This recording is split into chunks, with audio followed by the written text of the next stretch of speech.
Sejam muito bem-vindos a mais um estudo promovido pelo Centro Espírita Bezerra de Menezes, o Apóstolo do Bem.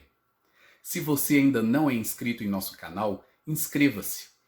E não esqueça de clicar no sininho de notificações para poder receber um lembrete todas as vezes que um vídeo for lançado. Se puder também, compartilhe este vídeo e todos os demais vídeos com seus amigos e familiares que possam se beneficiar dos estudos que têm sido feitos pela casa. Muito obrigado e que Jesus abençoe a todos. Senhor Jesus, queridos amigos espirituais, nós agradecemos por mais esta oportunidade do estudo. Façamos o esforço de levarmos as nossas sintonias neste momento, a fim de nos encontrarmos em espírito com aqueles que nos protegem, nos instruem, nos auxiliam na jornada, e possamos, com as mentes abertas e propícias ao recebimento do estudo de hoje, entendermos com mais facilidade aquilo que nos é trazido, a fim de que possamos absorver e utilizar em nossas vidas.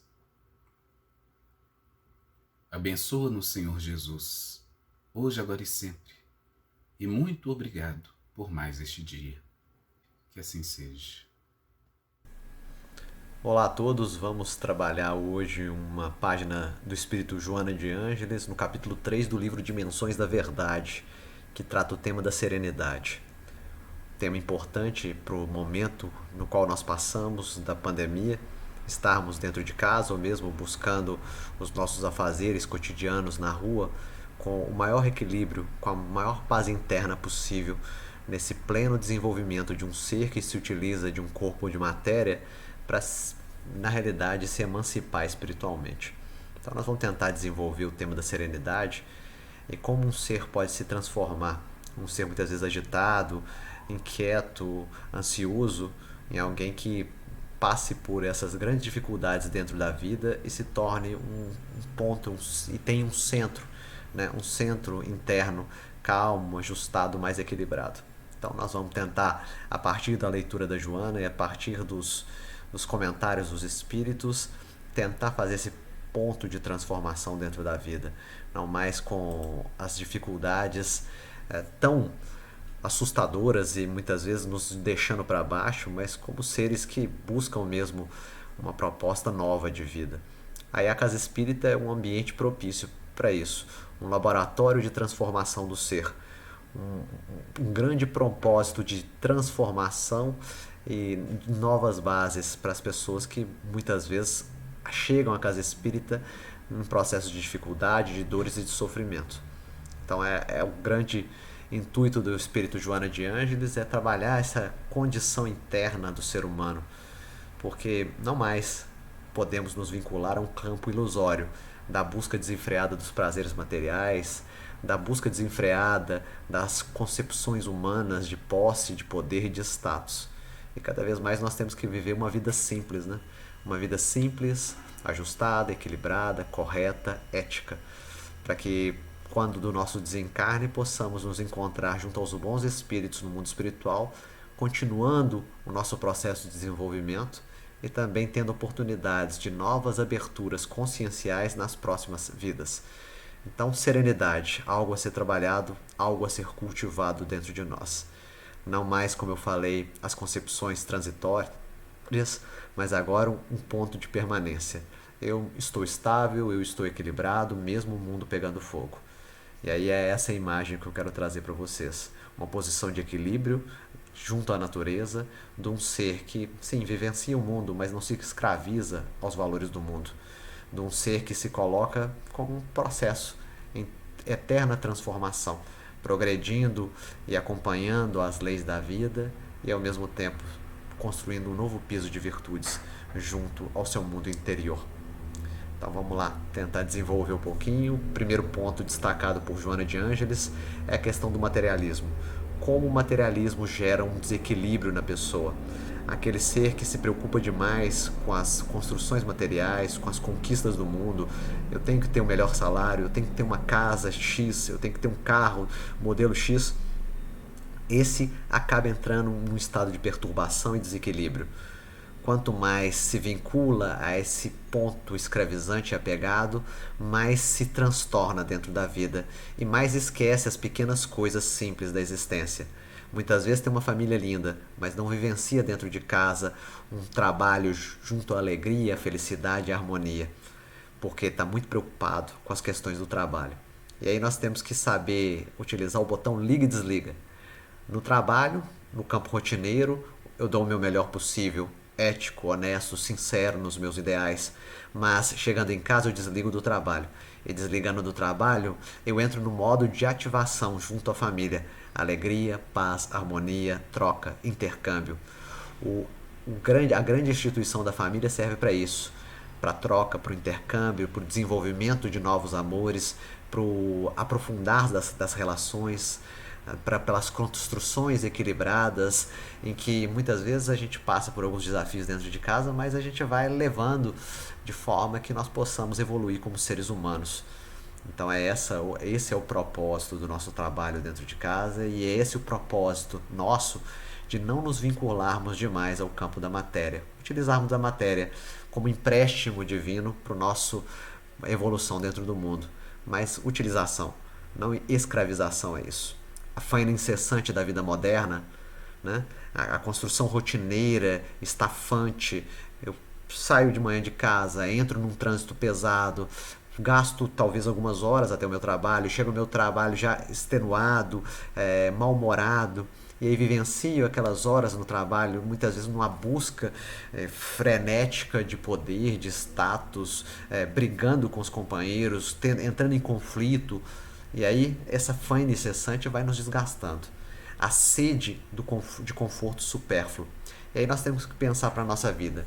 O que é o necessário e o que é o supérfluo? Para uns é necessário, o necessário é mais ampliado, né? Para outros, o necessário é menos ampliado. Para alguns, o supérfluo é algo que não passa por sua vida, porque ele tem contado. Para outros, não. Para outros, aí tem muito supérfluo. Então nós temos que perguntar, para a minha vida, é mais válido eu ter um bom salário ou investir em alguns prazeres da alma que me permitam um projeto de evolução espiritual? A ânsia pelo prazer exorbitante, a busca desenfreada, apaixonada pelos prazeres do mundo, os prazeres humanos. Qual é a construção do campo dos prazeres, segundo a doutrina dos espíritos? Lá no Livro dos Espíritos, quando Kardec e a espiritualidade amiga trabalha com o tema dos gozos, os gozos corporais, os gozos materiais, ele fala da importância desse ponto de prazer, porque é um estímulo para a vida, é um estímulo para a busca evolutiva. A grande dificuldade é que a partir das paixões eu exagero na dose. Então, se utilizar, sair de férias de vez em quando, sair com os amigos, divertir, mas ao mesmo tempo, sem exagero. Não acreditar que o ponto-chave de felicidade na minha vida é viver numa eterna férias. Quantos nós conhecemos, principalmente numa cidade como Belo Horizonte, que só vem o seu padrão de felicidade vinculado, por exemplo, a uma frequência aos bares, né? E se ele não puder ir a um bar, ele entra num estado de desespero, de depressão, de tristeza. Então, com a pandemia, mostra de forma mais clara esse padrão de infelicidade e de tristeza. E aí nós vemos que a pessoa é dependente, ela se vincula de forma muito estrita à construção social naqueles locais e não amplia os seus leques, não amplia os seus horizontes. Para nós também, e aí casa espírita muitas vezes também se torna um ponto de escravização, porque nós temos que abrir o leque na convivência com diversos tipos de pessoas de forma honesta e ética. Não só casa espírita, mas também eu vivencio com os companheiros do trabalho, muitas vezes saio com eles para conversar, para trocar algumas ideias, para compartilhar. Saio com alguns amigos também pessoais e compartilho, troco, intercambio.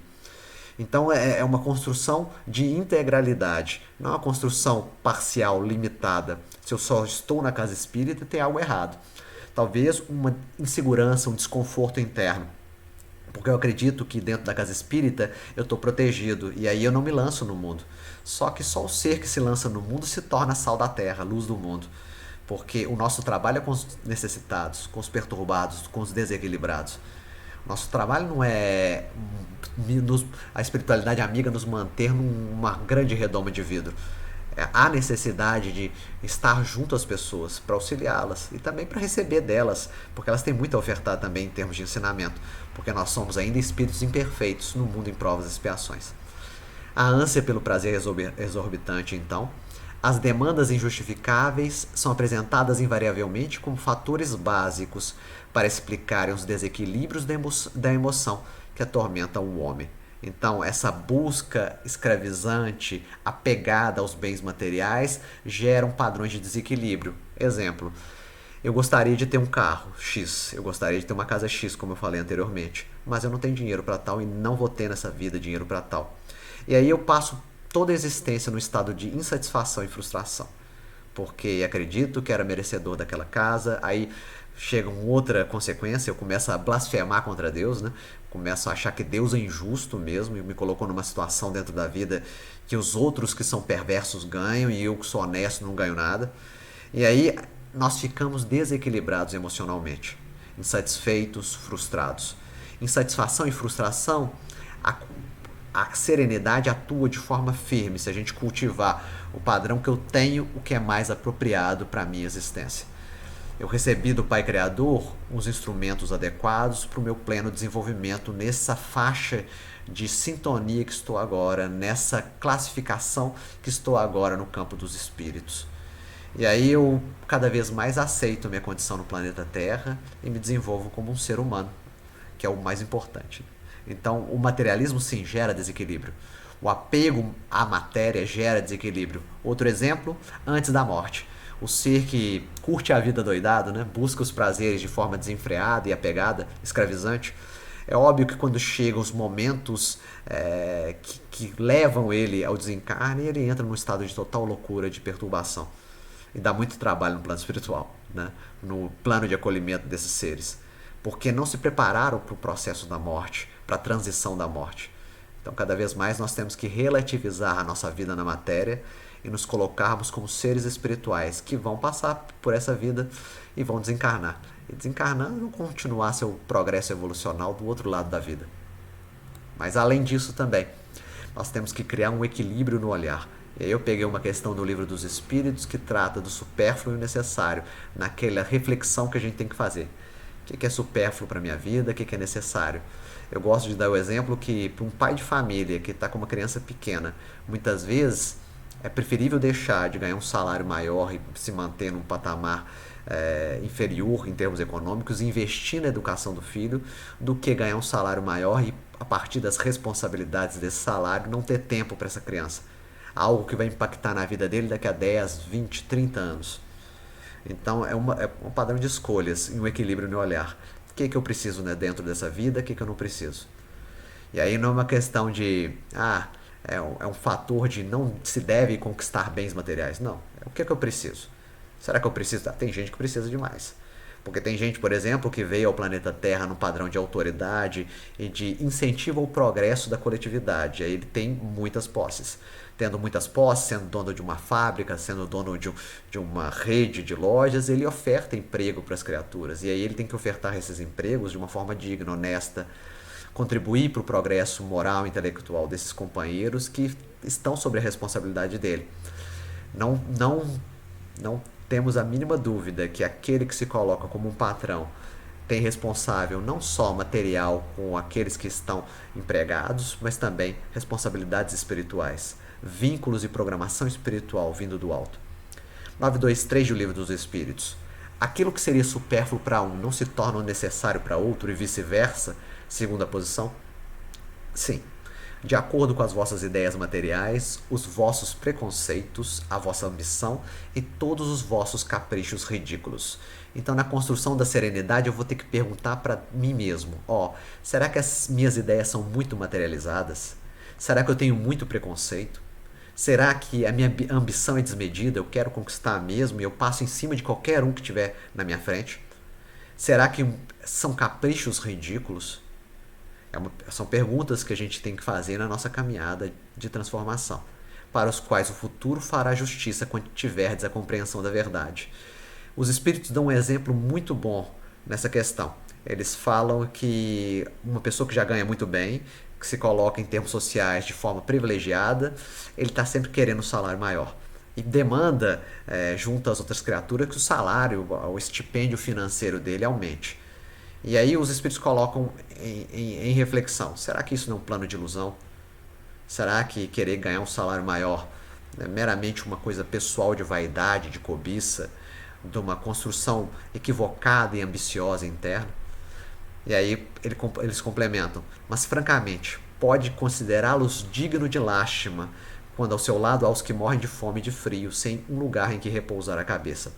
Então, o primeiro ponto para a construção da serenidade interior: entender que está dentro de um processo de transformação espiritual como encarnado, que tem seres em melhores condições do que a minha, em termos de beleza física, em termos de posses financeiras, em termos de status dentro da sociedade, e ao mesmo tempo há pessoas com mais dificuldades do que eu dentro da vida. Por isso o trabalho voluntário no auxílio a criaturas em extrema perturbação, em extrema dificuldade, muitas vezes financeira. É para que eu relativize a minha vida e eu olhe que tem dificuldades maiores que as minhas, eu comece a me aceitar e comece a trabalhar para o meu desenvolvimento espiritual e não material. Então essa é a fala dos espíritos. Olha para baixo, tem gente pior, tem gente passando fome. Tem gente com dificuldades mentais tremendas que muitas vezes vai num processo de internação por diversas vezes dentro da vida. E aí, olhando a limitação dos outros, eu também acabo acolhendo as minhas próprias limitações e aceitando elas. É um trabalho de carinho, de alto amor. Um segundo ponto que a Joana destaca é a busca desenfreada do prazer, que eu já antecipei um pouquinho, né? É uma busca desenfreada pelo prazer. Sexualidade, alimentação desregrada, bens materiais, dinheiro, posses. Hoje em dia, construção mesmo de um status social, de curtidas em Facebook ou Instagram, visibilidade entre as pessoas. E tudo isso demonstra seres, muitas vezes, desconfiados, inseguros por dentro de si mesmos. Eu sou tão inseguro e eu sou tão apequenado por dentro de mim que eu tenho que compensar isso, buscando posturas e propostas megalomaníacas na minha manifestação externa. E aí eu tenho que ganhar o melhor salário possível, eu tenho que ter o melhor cargo de todos, eu tenho que ter o carro mais potente de todos. Então é algo que a gente também tem que observar dentro da vida, né? Viver bem, fruindo as concessões aligeradas que o corpo enseja, é a meta para a grande maioria. Infelizmente, a meta para a grande maioria sem pensar na meta maior. Não quer dizer que o conforto material não seja interessante, mas a utilização desse conforto material para uma projeção espiritual. A grande meta do ser que encarna no planeta Terra é transformação espiritual.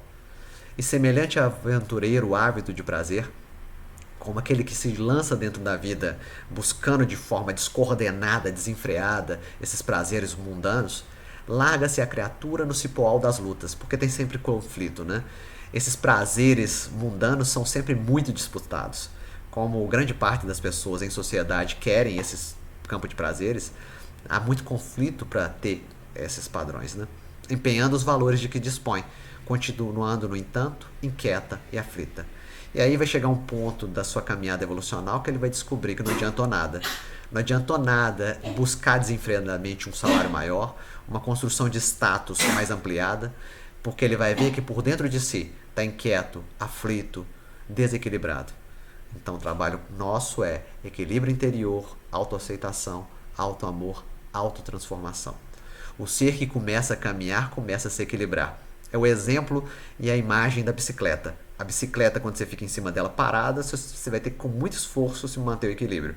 Mas se você coloca ela em movimento, você anda de forma equilibrada. É isso. Na dinâmica da vida, a mesma coisa.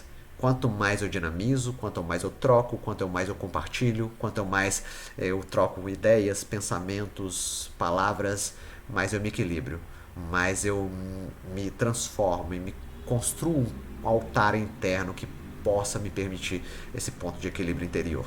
Seguro, né? Não inseguro mais, porque o inseguro, como eu falei, busca bens de fora. Eu, como busco bens de dentro, eu me transformo num ser equilibrado, harmonizado. É um processo de desgaste e desequilíbrio. Buscar bens do mundo é bem a história da parábola do filho pródigo. Um ser que se afasta do pai e aproveita todos os prazeres da vida, mas entra num ponto de saturação e desequilíbrio, de queda moral, que acaba acordando também da necessidade de voltar para casa. Quem gasta o tempo consagrando todas as forças da alma às fantasias do corpo, esquecendo-se de que o corpo deve permanecer a serviço da alma, cedo esbarrará na perturbação, na inutilidade ou na sombra. Então Emmanuel aponta 3 fatores daqueles que se vinculam de forma exclusiva a uma conquista material, se alienando da vida real, que é a vida espiritual. Primeiro ponto, perturbação. Perturbação emocional, perturbação no campo dos sentimentos. Inutilidade também, e também na sombra. Porque, como eu disse, esses padrões de conquistas materiais, muitas vezes nós entramos em muito conflito com os outros. Passamos por cima dos outros, destruímos pessoas, destruímos relacionamentos, destruímos amizades, destruímos casamentos. Muitas vezes deixamos de lado grandes amores como os nossos filhos. E aí a habilidade do ser que quer viver uma vida simples com muita serenidade é começar a observar as pequenas coisas da vida. As pequenas coisas da vida que nos permitem um processo de ascensão espiritual e de transformação legítima, autêntica e sincera. É um plano de conquista da felicidade, né? É um piso de conquista da nossa felicidade. Lembrar que felicidade, para nós que trabalhamos dentro da casa espírita, não são as construções materiais, como eu já falei várias vezes hoje, mas é uma construção de um piso equilibrado internamente.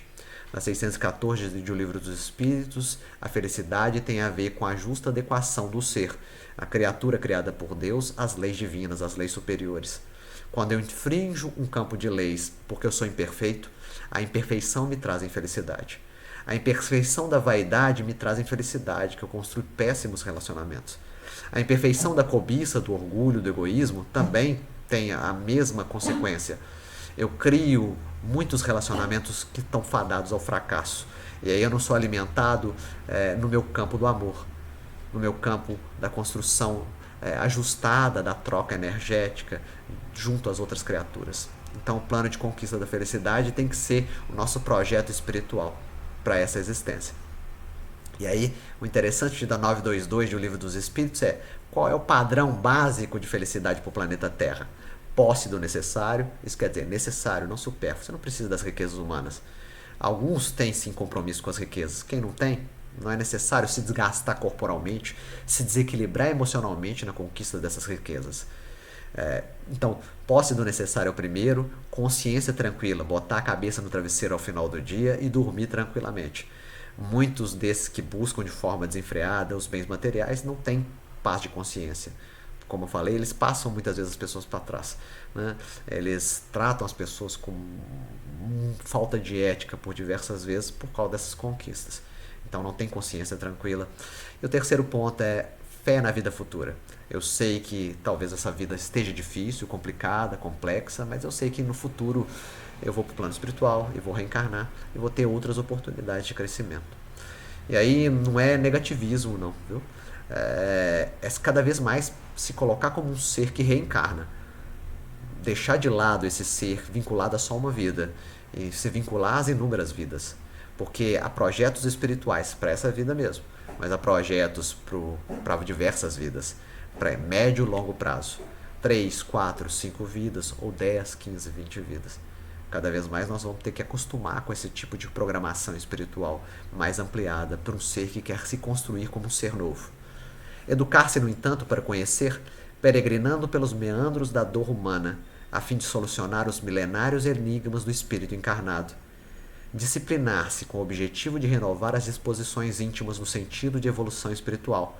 Instruir-se para vencer a sombra da ignorância, tendo em vista o impositivo da vitória sobre si mesmo. São diretrizes desconsideradas por muitos que, todavia, possibilitam a felicidade em termos reais e duradouros. Então, alguns pontos que a Joana destaca, né? Conhecer, plano de conhecimento.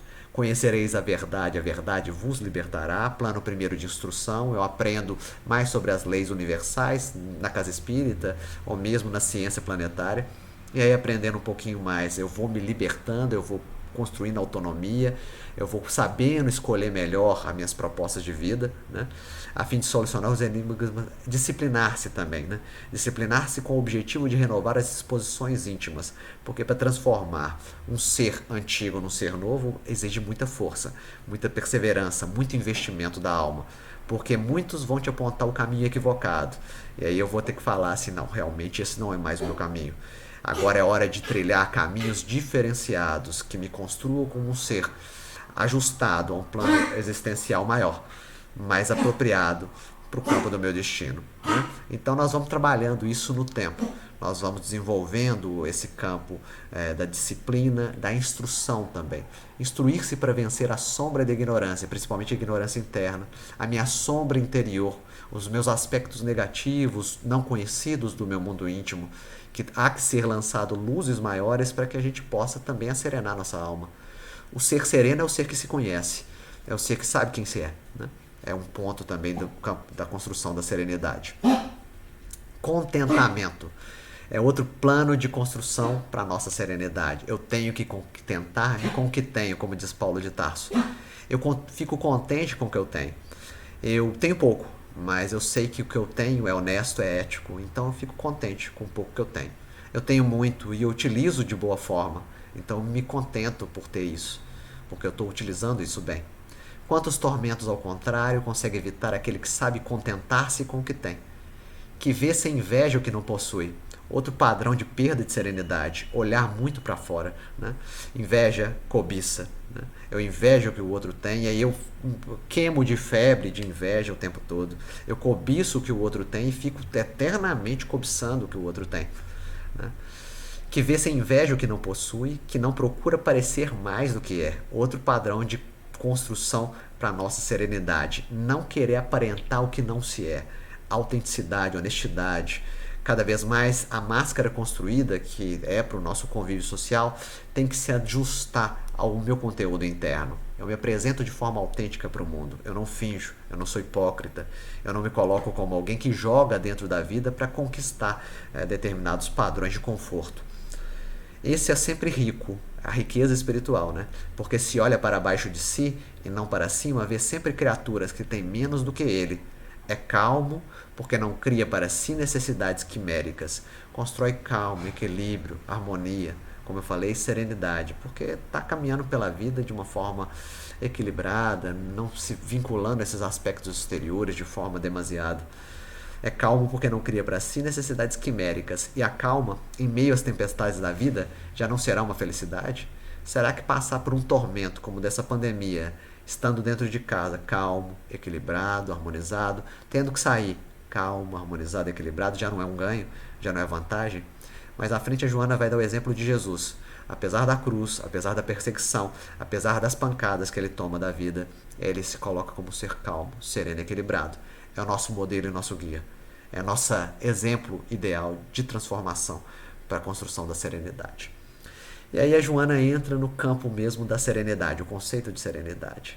A serenidade é o estado de ordem que tranquiliza interiormente. É a construção do mundo interno, como eu falei, equilibrado, ordenado, calmo. Ordem que nasce da educação disciplinada pelo exercício do dever, esclarecida pela instrução, que amplia as possibilidades do conhecimento. Então essa ordem é construída a partir de uma educação e disciplina, pelo exercício do dever. Eu tenho um dever em prol do meu desenvolvimento espiritual e eu pago o preço desse dever. Muitas vezes a vida me estimula para uns processos de desvio de caminho, mas o dever faz com que eu retorne para o mesmo caminho, o caminho da verdade da vida, que é o caminho de transformação do ser, que busca amar de uma forma mais apropriada dentro desse campo de vida. E amplia as possibilidades do conhecimento. Aprender, como eu falei, liberta. Aprender autonomiza, mas aprender também cria um novo campo de responsabilidades. A habilidade de responder por meus atos dentro da vida. Se eu construir um campo de virtudes diferentes dentro de mim, e se eu for estimulado para a vida para que eu me desvie dessa construção interior, eu tenho responsabilidade maior nisso, porque eu já tenho uma caminhada maior do que aqueles que ainda se colocam no campo da existência de forma leviana. Então, é manter o equilíbrio na dinâmica da vida, passando pelos desafios, passando pelas dificuldades, mas encarando elas com muita tranquilidade. construir um ser tranquilo por dentro. É um processo de construção de serenidade, de harmonia, de equilíbrio. A pessoa serena é feliz, porque os desafios não estimulam ela a um estado de tristeza, de infelicidade e depressão, porque superou os apegos e desapegos, né? Para eles, ela, a pessoa serena e equilibrada, ter bens materiais ou não ter, são questões circunstanciais. Eu nasço em alguma existência sem posse de bens materiais, em outra eu nasço com muitas posses. A ilusão e os desejos, mantendo-se em harmonia em qualquer situação, né? Passa por situações difíceis, sente a situação difícil, mas está em harmonia. Passa por situações alegres, mas não se deixa levar pela alegria excessiva, também com harmonia, com muito equilíbrio. Equilibrada, não se faz vítima de extremos, elegendo o caminho do meio, com decisão firme e quebrantável. Então a grande fala para a serenidade é esse caminho do meio. Nem tanto ao mar, nem tanto à terra, como diziam os populares desde sempre, né? A sabedoria popular vem ao nosso auxílio nesse momento. Construir um caminho do meio, sem os extremos da vida, né? E aí, não se deixar levar de forma muito apaixonada pelos fatores externos. O meu vizinho tem, o meu irmão conquistou isso, o meu chefe tem tal coisa ou faz de tal forma. Não. Fatores externos são circunstanciais. Tem agora, amanhã não tem. Da mesma forma eu tenho agora, amanhã talvez eu não tenha. Ou eu não tenho nada, amanhã eu posso ter. E aí eu vejo essa impermanência da vida e me tranquilizo. Acredita-se erradamente que para a serenidade são indispensáveis o conforto, a independência econômica. Muitos acreditam que vão estar serenos, felizes, equilibrados na hora que conquistarem tudo o que desejam, o que é o grande engano. Conforto, a independência econômica, a estabilidade conjugal, a saúde e outros ingredientes externos considerados essenciais e raros de reunir-se no mesmo afortunado indivíduo, né? Não são conquistas externas que vão me transformar num ser ajustado, equilibrado, sereno. Não. São as conquistas internas. Cada imperfeição que eu batalho e conquisto um novo piso ascensional em termos de espiritualização do meu ser, mais me torna feliz em termos de espírito. Muitas vezes eu posso não ter essa dimensão quando encarnado, porque as nossas faculdades estão adormecidas por esse campo material. Mas quando eu chego no mundo dos espíritos, seja também pelo sono físico, não só desencarne, os espíritos amigos estão felizes comigo, estão investindo em mim. E eu volto para o campo da matéria após a estadia do sono e adquiro mais perseverança no trabalho de renovação. Então os fatores externos não podem me perturbar na caminhada. Cada vez mais eu tenho que me colocar como um ser equilibrado, porque eu trabalho minha fonte interna. O mais importante é a fonte interna. Nas inúmeras vidas que nós vamos renascer, vai ter inúmeras circunstâncias, inúmeras pessoas desconhecidas nos atacando ou nos agradando. Inúmeros fatores desfavoráveis, riqueza, pobreza excessiva, muitas vezes um plano de dificuldades, inibições e limitações em termos corporais ou mesmo em termos de emoções e sentimentos. E nós temos que lidar bem com todos esses padrões diferenciados. Nós temos que construir dentro dessas dificuldades, né? Dentro dos desafios.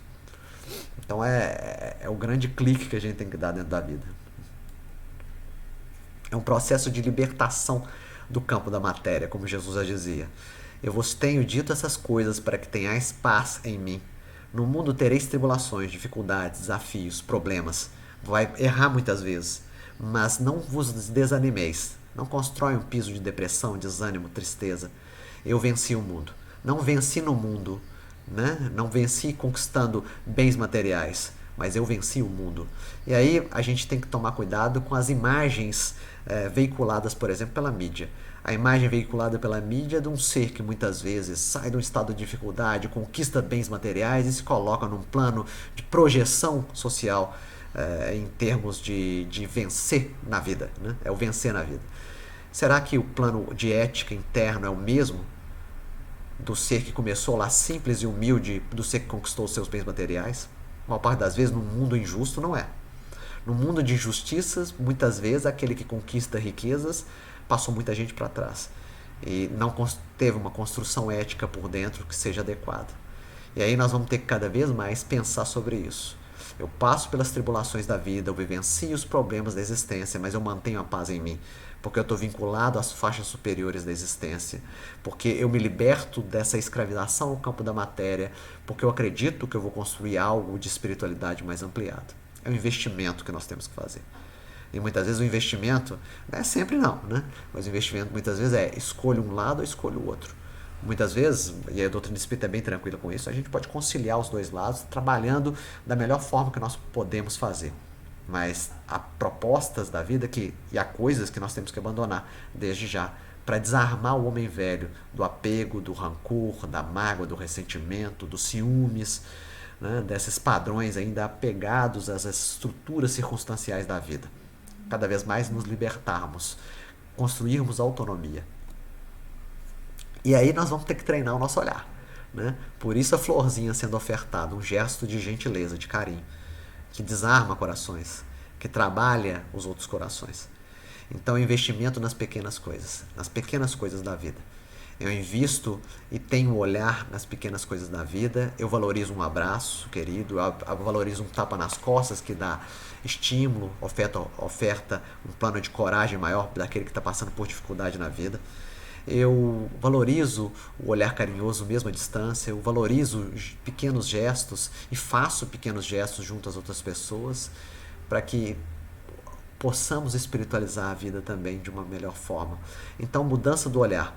Mudança do olhar é a transformação do olhar na valorização das pequenas coisas da vida. Com olhos de ver e ouvidos de ouvir, que é um tema que Jesus bate sempre, porque ele está convivendo com criaturas ainda bem estruturadas no plano da matéria. E ele tenta desconstruir essa visão desses seres. E aí ele fala e alerta sempre, tenha olhos de ver. Olha diferente para a vida, olha com olhar de amor, com olhar de carinho. Olha no outro um irmão necessitado de afeto, não muitas vezes o déspota, agressivo, vaidoso, cobiçoso, ciumento, que cria briga com todo mundo. Mas olha no outro alguém que também necessita de carinho, necessita de afeto, necessita de investimento. E aí eu vou construindo olhos de ver a vida. E além dos olhos de ver a vida, ouvidos de ouvir. Ouvir com carinho, ouvir com afeto, investir nas pessoas. Naturalmente se podem descobrir fontes ricas de beleza, capazes de banhar a alma de paz e de harmonia. Se eu me alimento no contato com um bichinho de estimação querido dentro de casa, já é um padrão de construção de serenidade interior. Eu valorizo aqueles momentos, eu valorizo aquela presença, eu valorizo aquele relacionamento com o meu bichinho de estimação. Então eu vou valorizando não só esses contatos e encontros, como os pequenos gestos da vida. Eu valorizo receber uma flor, eu valorizo o desabrochar da flor no meu jardim, que eu plantei há pouco tempo. Deu mais uma flor, essa danadinha aqui, né? E aí eu vou criando um plano de sensibilidade mais ampliado. A construção do amor se dá num plano de sensibilidade. O ser que não sente nada, que se vangloria de ser indiferente às coisas, esse está construindo um piso de necessidades, de carências, que vai ter que ser suprido algum dia. Mas o ser que se sensibiliza, e muitas vezes o ser sensível sofre nesse mundo, o ser que se sensibiliza vê as pequenas coisas de uma forma mais ampla, né? Ele vê beleza na vida. Mundo em provas e expiações. Muitos acreditam que é só uma penitenciária, um hospital para loucos perigosos. Não é só isso também não, né? É uma escola também de vida. É uma escola de vida que mostra coisas lindas. É um planeta também criado por Deus. E como um planeta criado por Deus, tem seus valores, tem suas belezas ocultas. Muitas vezes para os olhos daqueles que se vinculam só à materialidade humana.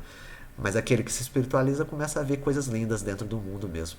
Como eu disse, olhar a natureza é um bom exercício para isso. Painéis invulgares se desenham num raio de sol, encantamento com o raio de sol, numa estrela que fuge, olhar para o céu à noite e ver a harmonia e o cosmos do universo, se sentir amparado e confortado pela presença de um Pai Criador, num sorriso de criança, muitas vezes desataviado, sem necessidade de troca, de oferta com carinho, e aí você se sente alimentado pelo aquele sorriso da criança. Num farfalhar de folhas, levemente balouçadas por brisas ciciantes, né? Muitas vezes o vento que bate lá fora, movimentando as folhas, também é um padrão. Ou na brisa, que a pessoa muitas vezes está na praia, sente aquela brisa vinda do oceano, que acalenta o ser mesmo. Então é encantamento pelas pequenas coisas. No tamborilar da chuva no telhado, numa ave ligeira bailando no ar, na harmonia e no colorido de uma flor em mil nônadas, convidando a serenidade a um espírito bem ordenado. Eu olho o cosmos, a ordenação de todo o universo, e de uma maneira até muitas vezes inconsciente, eu me ordeno por dentro também. Por isso que muitos gostam de meditar em ambientes bem ajustados, como as praias, as montanhas, que tudo representa o encontro com a natureza. E nesse encontro com a natureza, eu me mantenho estabilizado também, né? Então, investimento no olhar das pequenas coisas. Vamos lá. Construção dos olhos de ver, segundo o Espírito Emmanuel. É imprescindível habituar a visão na procura do melhor. Quantos de nós estamos viciados a vermos as coisas más da vida? Os péssimos noticiários, os crimes, as dificuldades no campo da corrupção. Desviar o olhar disso, muitas vezes de uma forma alienada? Não. Mas olhar pelo tempo determinado, saber que existe isso dentro da vida, mas não se apegar a esses padrões. Quanta gente briga com a televisão? Vocês conhecem gente que briga com a televisão? Eu conheço muita pessoa que briga com a televisão. Vê evento de corrupção na televisão e briga com a televisão.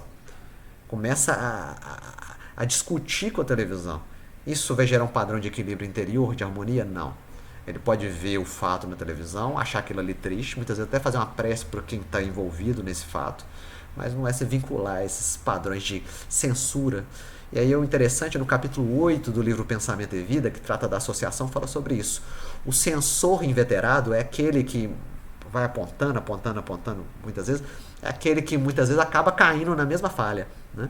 Eu aponto muito corrupção a partir do dinheiro, político faz isso, político faz aquilo, e aí no meu pequeno processo, talvez nos negócios ou no meu trabalho, eu acabo também desviando um pouco de dinheiro. E aí é um padrão que quanto mais eu presto atenção no mal, mais eu vou absorvendo esse mal, e mais um dia eu vou ter que projetar esse mal de forma manifesta no mundo exterior. Como fazer para evitar isso?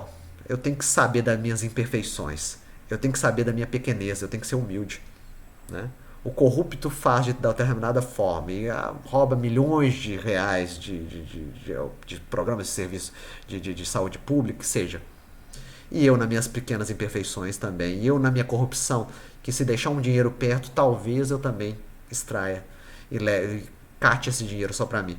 É uma coisa que a gente tem que sempre manter um piso de humildade. Leitura interna, de mesmo refletir se eu não faria igual. Então são olhos de ver construídos na procura do melhor. Não na procura da corrupção, da maldade, isso a gente sabe que existe. Mas começar a procurar o bem dentro do planeta, a fim de que não sejamos ludibriados pela malícia que nos é própria. Como eu falei, o Emmanuel já alerta no Pensamento e Vida. Quanto eu fico olhando demais com malícia para as coisas, a tendência é que eu faça da mesma forma. E aí a Joana, para ir no encerramento da mensagem, ela começa a trabalhar com o exemplo de Jesus.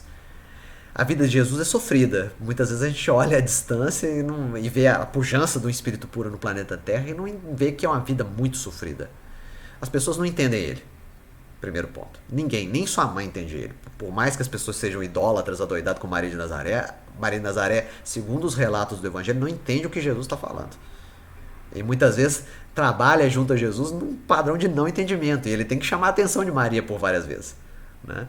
Mais à frente é óbvio que ela vai apreendendo o grande conteúdo moral do ensino do Cristo. Mas não entende nesse primeiro momento. Então, nem os amigos, nem a família entendem o Cristo. Outro ponto também, além de não entender, surgem inimigos junto ao caminho, que atacam sem dó nem piedade, atingindo ele fisicamente e moralmente. Isso também gera desgaste, isso gera desequilíbrio em alguém imperfeito. Em Jesus, que construiu uma fonte de serenidade interna, toca, ele se sente nesse toque, muitas vezes até um padrão de compaixão e caridade por aquele que ataca, ele acolhe e mantém ainda estável por dentro. O nosso treinamento é esse. Receber os embates, os baques da vida, balançar no primeiro momento, mas se estruturar. Jesus recebe, olha de forma adequada, ordenada, vê a imaturidade espiritual daqueles que estão ao seu lado, porque se a gente for pensar bem, um espírito puro, reencarnando no planeta Terra, todos os outros, no máximo, seriam bons espíritos. É muito imaturo ainda para um piso espiritual como o de Jesus. São crianças infantis, todos eles, né? E aí Jesus tenta extrair dessas crianças o melhor que ele pode, a partir dessa construção interna de serenidade e equilíbrio interior. Não vos afadigueis pela posse do ouro. Primeira dica para a construção da serenidade. Não fica muito apegado nessa construção dos valores amoedados, de conquistas materiais. Tenha o necessário para a sobrevivência, para viver de uma forma digna, honesta dentro da vida. Disse o mestre: a posse exaure aquele que possui. O meu reino não é deste mundo, explicou o Senhor. Busca de status, de poder, de chefia, de coordenação, de liderança, também é algo também que desgasta muito. Se coordenação e liderança dentro de casa espírita já desgasta, imagina do mundo, né?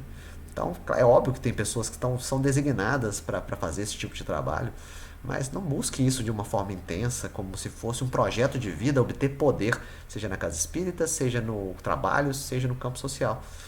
Faça de forma ordenada. Se a vida achar que você tem os valores apropriados para esses trabalhos de coordenação, ela vai te colocar de forma natural nisso.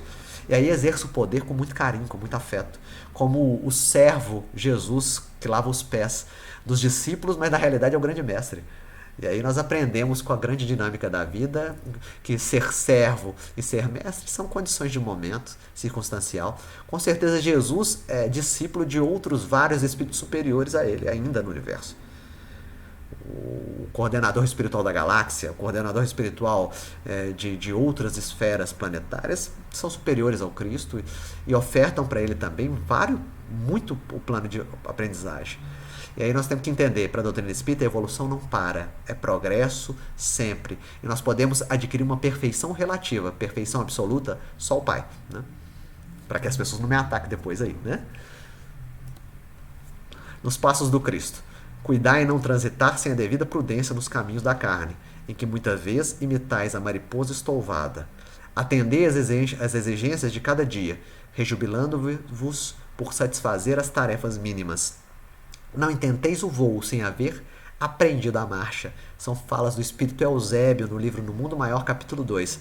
Fica de para casa para vocês lerem esse capítulo 2 do livro No Mundo Maior. Eusébio traz diversas padrões de construção desse piso de serenidade no nosso mundo interno. Então vamos tentar entender melhor essa fala do Eusébio. Então, transitar com a devida prudência nos caminhos da carne, né? Então, a necessidade da virtude da prudência. A virtude da prudência é: eu me coloco de forma adequada nas circunstâncias e junto às outras pessoas. Eu não me lanço de forma intempestiva, leviana, junto a outra criatura ou dentro das circunstâncias. E, ao mesmo tempo, também eu não fico parado, sem nenhuma ação, esperando a vida acontecer. Eu me coloco de forma prudente, eu olho a distância, eu avalio, eu vejo se dá para ir, se aquilo ali é próprio para o meu processo de desenvolvimento e evolução, né? E aí ele fala da mariposa estouvada, porque esses bichinhos da luz, né, eles chegam perto da luz e morrem perto da luz, né? Então, a necessidade mesmo de manter um padrão de equilíbrio na construção dos meus relacionamentos e dentro das circunstâncias da vida. A gente falava anteriormente, ter o desconfiômetro, né? A gente ter o desconfiômetro de agir dentro da vida. É um plano de conquista de serenidade. É um plano de conquista e diferenciação, transformando o meu mundo interno conturbado, em guerra, conflituoso, que adora criar confusão com as pessoas no mundo, agora num campo de paz. É estender a bandeira da trégua, né? É interessante como eu vejo nas obras de André Luiz diversos espíritos que fazem isso. Chega um determinado momento que eles cansam de brigar. Eu lembro do Clarindo e Leonel, no livro Ação e Reação, que eles adoram brigar com o irmão deles que está encarnado. O irmão deles acaba empurrando eles do barco, né? Eles morrem desencarnados por causa da herança. E aí eles também fazem com que a mulher desse companheiro também desencarne pelo mesmo tipo de morte, caindo do barco. E aí eles estão naquela proposta de destruição do ser encarnado por causa dessa construção de valores amoedados e essa dificuldade que eles tiveram de serem assassinados por ele. Mas chega um momento que eles cansam de entrar em briga, de entrar em conflito, de brigar por nada, porque eles estão desencarnados, eles estão parando o processo espiritual deles de desenvolvimento. O irmão encarnado está lá extremamente perturbado porque tem uma doença mental de querer só a conquista de bens terrestres, só a conquista de dinheiro. E tudo que ele olha é só ver ouro, só maneiras de maximizar seus ganhos no planeta Terra. Enquanto isso, os dois estão lá perdendo tempo, investindo no processo obsessivo inútil. O ser já está obsediado por si mesmo, por estar encantado de forma escravizante ao campo da matéria. E aí, nessa perda de tempo, chega uma hora que eles dão um clique. Né? A partir do trabalho de André Luiz, do instrutor espiritual, junto a eles, ele fala, o que nós estamos fazendo aqui? O que nós estamos perdendo tempo nessa construção? É hora da gente investir na nossa construção interna. O interessante é que a perspectiva da conquista de serenidade de um dos irmãos é um quadro tocante, porque o espírito instrutor junto a André Luiz vão a uma casa do engenheiro e levam os dois que já estão mais amiguinhos deles lá para aquela casa do engenheiro.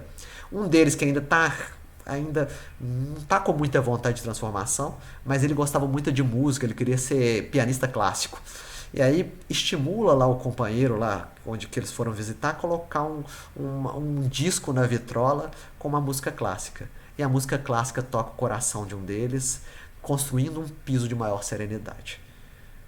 Então você vê que muitas vezes o conflito gera um plano de saturação na dor, de preocupação, de desequilíbrio. E cada vez mais nós temos que tirar essas preocupações, esses desequilíbrios que alimentam o nosso mundo íntimo, desgastando, para a construção de um ser digno, honesto dentro da Terra. Então, um plano de conquista de serenidade. Serenidade com paz íntima é conquista do espírito, independente das excentricidades do mundo das formas. Independente do que o mundo das formas me apresenta, falando para mim que é o melhor que você pode ter quando encarnado no planeta Terra. Tem uma casa em local tal, é o melhor que você pode ter. Tem um carro tal, você vai ver, você vai se sentir o rei do universo com esse carro. Não. Além disso, a conquista de serenidade é pacificação do meu campo íntimo. Construção de um piso de verdadeira felicidade. Felicidade que se estrutura em bases espirituais e não materiais. É o nosso projeto de transformação. É a nossa construção. Então fica essa mensagem do Espírito Joana de Ângeles. Hoje eu trouxe de forma bem leve, bem tranquila, para que a gente possa entrar na vibe da serenidade, né? Para que a gente não possa ficar escravizado a esses padrões de conquistas materiais, de se colocar diante das pessoas como alguém que pode, alguém que faz. Não mais isso. Construção de uma vida simples, um plano de sinceridade, humildade interna.